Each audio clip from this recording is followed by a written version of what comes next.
પાટણ મૂળ મોદી સમાજ દ્વારા આયોજિત સર્વાઇકલ કેન્સર વિરોધી રસીના કેમ્પનું આયોજન આજરોજ પાટણ મુકામે દાતાશ્રી સ્વર્ગસ્થ બંસીલાલ કાળીદાસ મોદી પરિવાર પાટણ ખાતે આવેલ ડોક્ટર પુલકિત મોદીની સામવેદ હોસ્પિટલ ખાતે કરવામાં આવેલ, જેમાં મોદી સમાજની 200 થી વધુ 9 થી 16 વર્ષની દીકરીઓએ રસી આપવામાં આવી. સમાજ તથા દાતા દ્વારા સ્વર્ગસ્થ બંસીલાલ કાળીદાસ મોદીની પ્રથમ પુણ્યતિથિ નિમિત્તે શ્રદ્ધાંજલિ આપી સૌ પ્રથમ 2 મિનિટનું મૌન પાળી કાર્યક્રમની શરૂઆત કરાઈ. પ્રસંગે સમાજની 200 દીકરીઓની સાથે તેમના વાલીઓ અને સમાજના તમામ ટ્રસ્ટના ટ્રસ્ટીશ્રીઓ, વહીવટી કમિટીના સભ્યશ્રીઓ, સમાજના ડોક્ટરો, આગેવાનોએ હાજરી આપી હતી.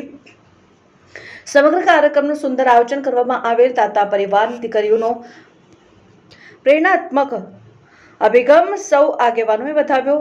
નવા રીત રિવાજોના ખોટા ખર્ચા બંધ કરીને આવા સારા આયોજન થકી સમાજની અવારનવાર આવનાર પેઢી માટે સારા કાર્ય કરવાનું આહ્વાન કરાવું. અહેવાલ શ્રી વિકે ડાભાની.